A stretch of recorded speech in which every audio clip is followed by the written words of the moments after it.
दुल्हन अपना मर्द के समझावे कि गौना के पहले ससुरारी अवल मनावा। समझावे कैसे?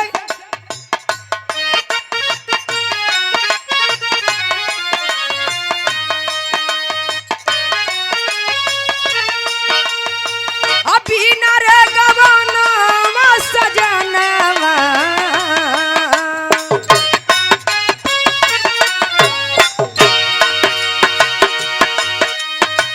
अभी न रे गवाना सजनवा जानी ससुरारिया अइहा हो राम।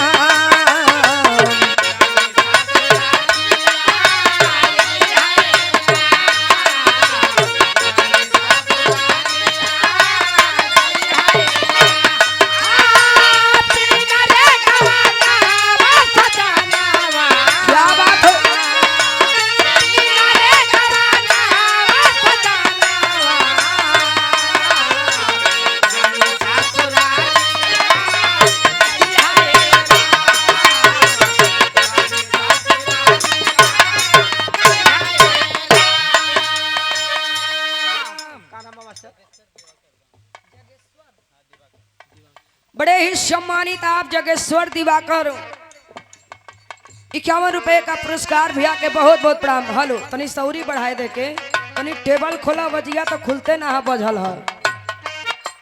लेकिन बड़ी अनमोल लाइन कवि जी लिखलन है। का लिखलन?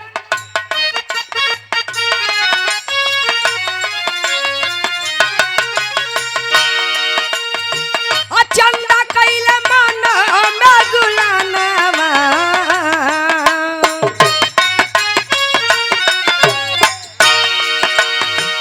चंदा कैले मन में गुलानवा पहिले बयानवा धरती पे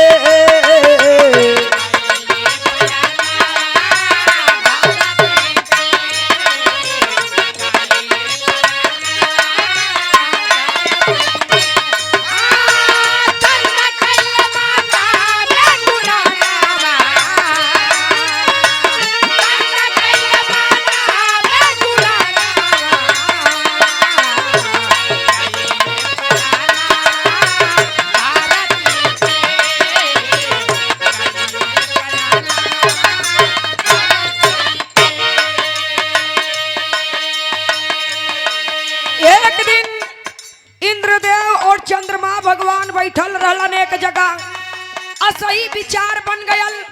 चंद्रमा जी कहलन कि तनी जाई हम धरती पे, हमार मन करत है कि जाई हम धरती पे घूम टहर के आई। विचार बनौलन, आ गइलन वहां से धरती पे। लेकिन धरती पे उतरलन कहा?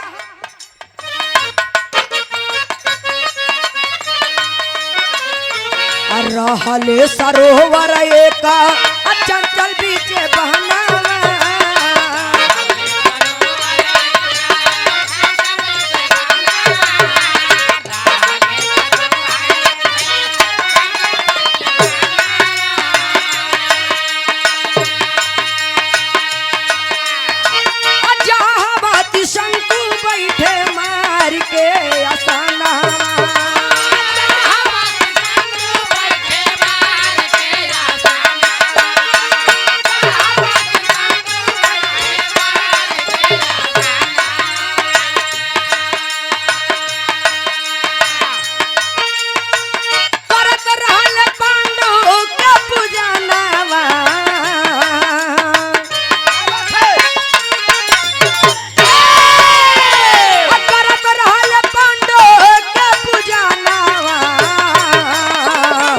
पहले पयानावा धरती पे।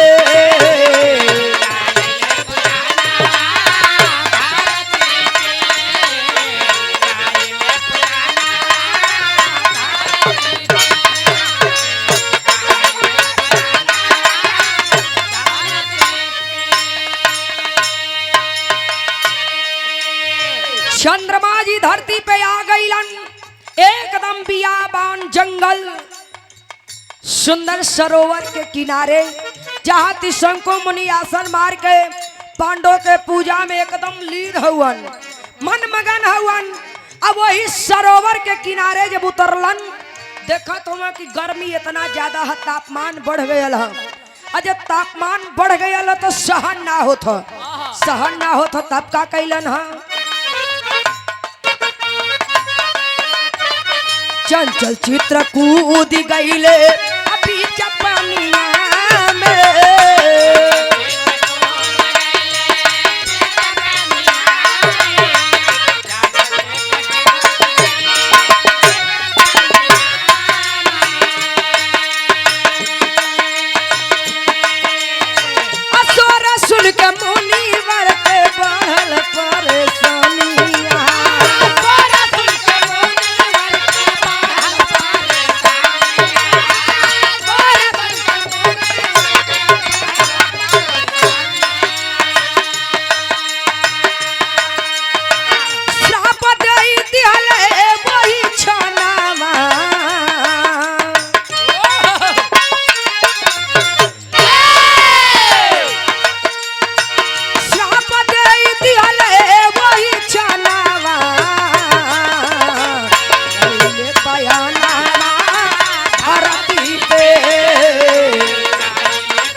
चंद्रमा जी छलांग लगा देहलन, जाके झम से पानी में कूदलन। अब पानी में जब कूदलन तो इतना तेजी से लहर बढ़ल, लहर पहुंचल त्रिशंकु मुनि तक। त्रिशंकु मुनि का तपस्या भंग हो गया। आज जब त्रिशंकु मुनि का तपस्या भंग हो गया तो क्रोध में आ गईलन। वही जगह से कमंडल से जल हाथ में लेके श्राप दे देहलन। लेकिन श्राप का देहलन, जो कोई नहाई आई सरोवर मझारी।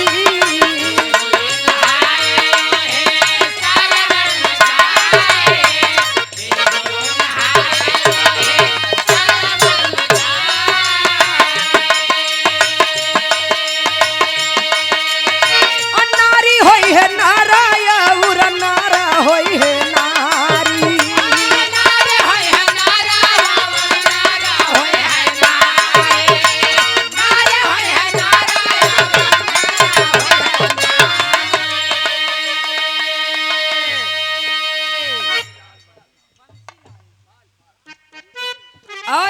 सम्मानित बंसीलाल पाल इसी ग्राम सभा से 100 रुपए का पुरस्कार। बाबूजी के बहुत बहुत प्रणाम, सब लोगों के बहुत बहुत प्रणाम। चंदा बनी गई जनाना,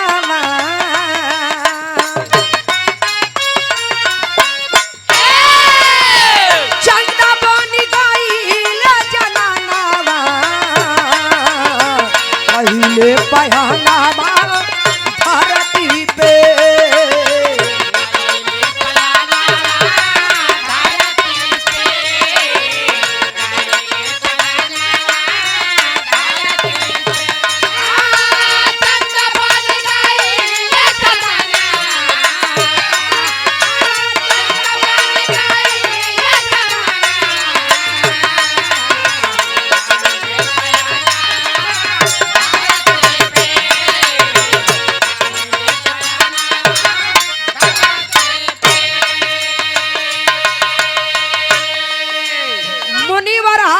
जल लेके श्राप दे देहलन कि जा चकरा भी वजह से हमार तपस्या भंग भयल बा। अगर नर होई तो नारी हो जाई और अगर नारी होई तो नर हो जाई।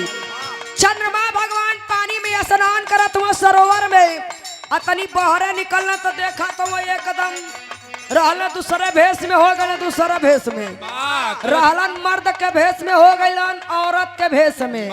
गलत पुर्जा खत्म। और इतना खूबसूरत औरत का रूप मिला चंद्रमा जी के एकदम अंजरिया नियन शरीर चमकत रहली। तब भयल का जात रहल विष्णु सुबह भाई के डहारिया।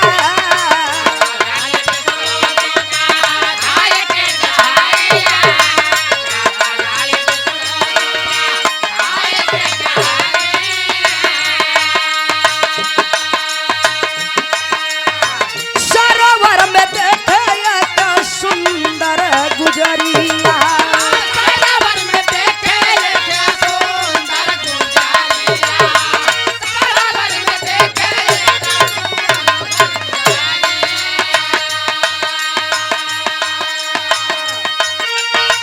मोहित भइल हरि जी का मनवा।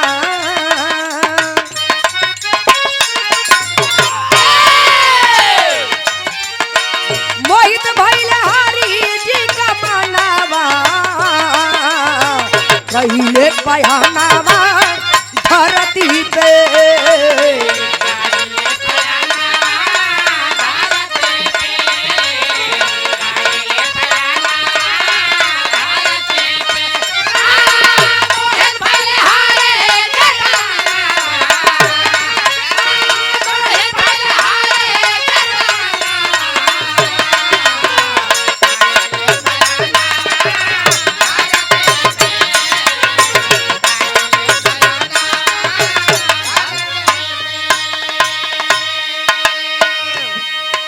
सरोवर से बाहर निकल के चंद्रमा जी अपन शरीर देखत हो। अरे ई का हो गयल? एगो मर्द रहली औरत हो गली एकदम खूबसूरत औरत बन के वही डहर पकड़ के जात रहल।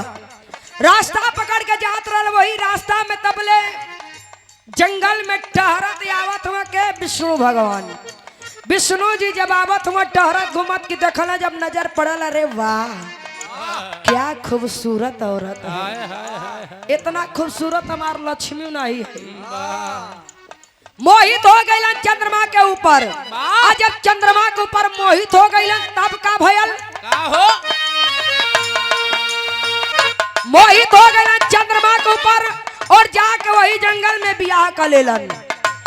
जंगल में बियाह कैले के बाद दोनों जन काफी टाइम एक साथ रहल। लेकिन कितना दिन? 9 माह चंदा साथ विष्णु बिताए।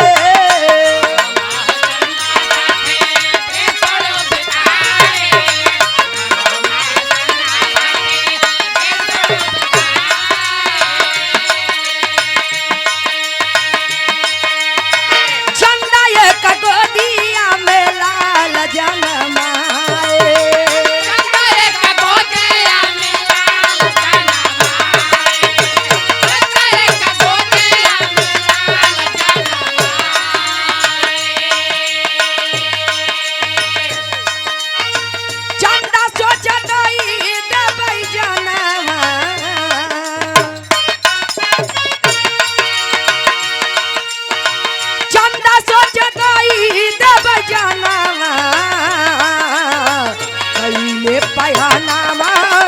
धरती पे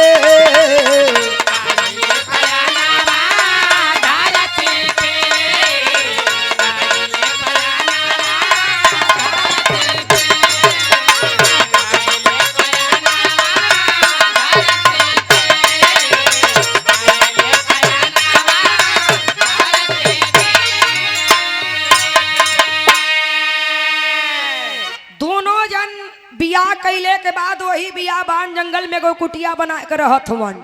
धीरे धीरे 9 महीना गुजर गयल और 9 महीना गुजरले के बाद चंद्रमा के गोद में एक ठो लइका का जन्म भयल बा। जब लइका का जन्म भयल, अरे बाप रे बाप, छाती पीटत हुवन, छाती पीटत हुआ। अब तो हम अपन प्राण दे दे, अब तो हम अपन जान दे दे। अरे बाप रे बाप, धरती पे आईली हमार कवन कवन गति हो गयल। धरती पे आईली, औरत का तन मिलल, बियाह हो गए, ठो लइको हो गयल। छाती पीटत हुवन। लेकिन एक दिन विष्णु जी फिर वह सुबह सुबह सैर सपाटा पे गए हुवन। तब चंद्रमा का करत हुवन। अब विष्णु का चोरी चंदा कहिले गुनाह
सुबह सुबह विष्णु जी निकलना सैर सपाटा पे तो उहे बड़ा क्रोध में आके लइका के वही किनारे सुताए के लइका के वही सरोवर के किनारे लेटाए के क्रोध में फिर वही सरोवर में छलांग लगाए देलन। आ जब फिर वही सरोवर में छलांग लगौलन औरत रहलन मर्द हो गईलन। खूबसूरत औरत का रूप रहल एकदम अपने रूप में आ गए मर्द के रूप में आ गईलन। आ जब मर्द के रूप में आ गए तो बड़ा खुश भइलन आ लइका वही सरोवर के किनारे सुतल है बड़ा खुश भइल लेकिन कैलन का चंदा चंद्र लोक गईले विष्णु निज धाम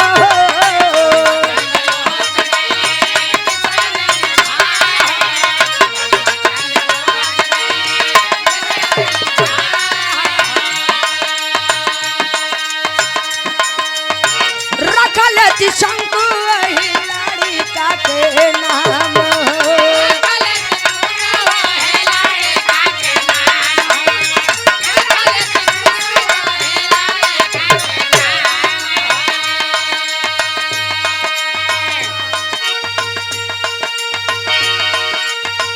हरिया चंदा के मिलाना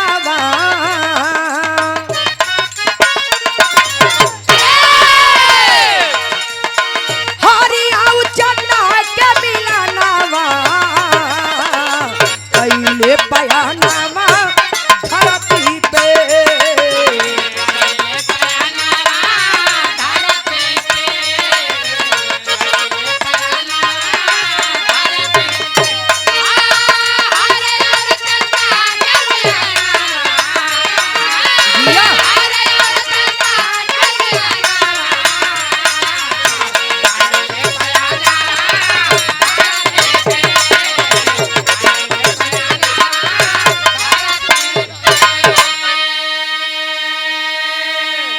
सरोवर में कुदले से चंद्रमा के अपन रूप मिल गया जैसे उन्हें जीव को धन मिल गया। चंद्रमा जी अपने चंद्रलोक गईलन। अब विष्णु जी आके मेहरारू खोजत हुआ कुटिया के अगल बगल देखल कोई ना दिखायल तब विष्णु जी चल गए अपने निज धाम। चंद्रमा चंद्रलोक गईलन विष्णु निज धाम गईलन। अब लइका के जब आवाज रोवे का निकलल तो शंकु मुनि आए के कुटिया से बहरे लइका के देखत हुवन गोदी में लेके उ लइका का नामकरण कैलन हम तो उ लइका का नाम का रखलन हरिया चंदा से हरिश्चंद्र भइले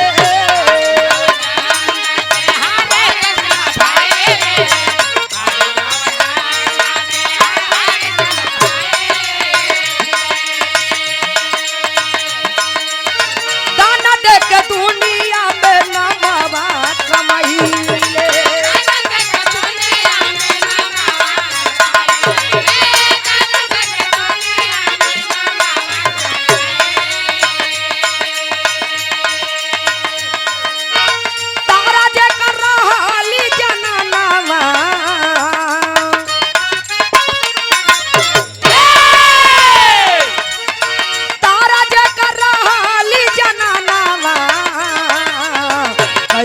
बयानामा धरती पे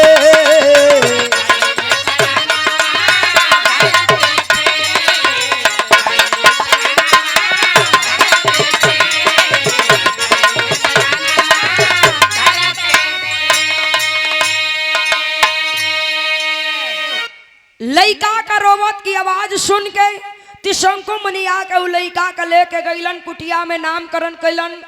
जब सच्चाई पता चलल हरि और चंदा का मिलान भयल तो लइका का नाम रखले हरिश्चंद्र। उहे दानी हरिश्चंद्र जोन इतने बड़े राजा होके पूरा राजपाट एक ब्राह्मण के दान में दे देलन।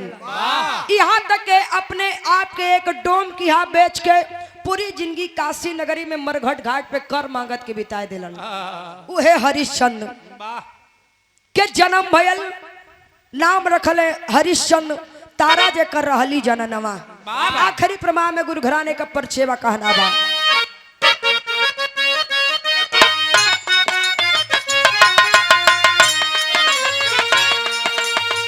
गुरु पतु छेबर इहे बेदावा के बहानी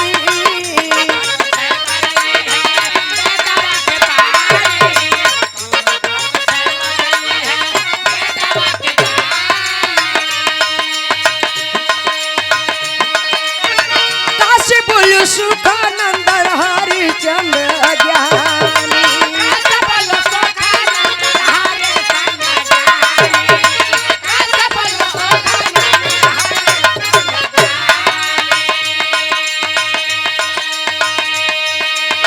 प्रीति कवि मुन्ना के रचनावा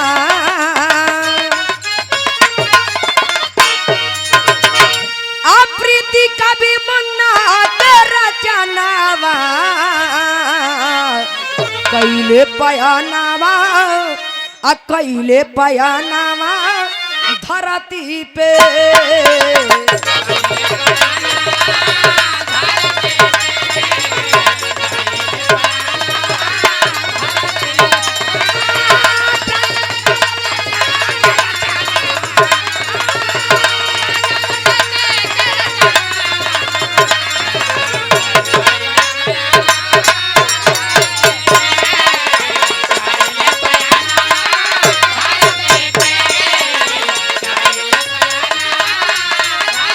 कैले पहनावा धरती पे।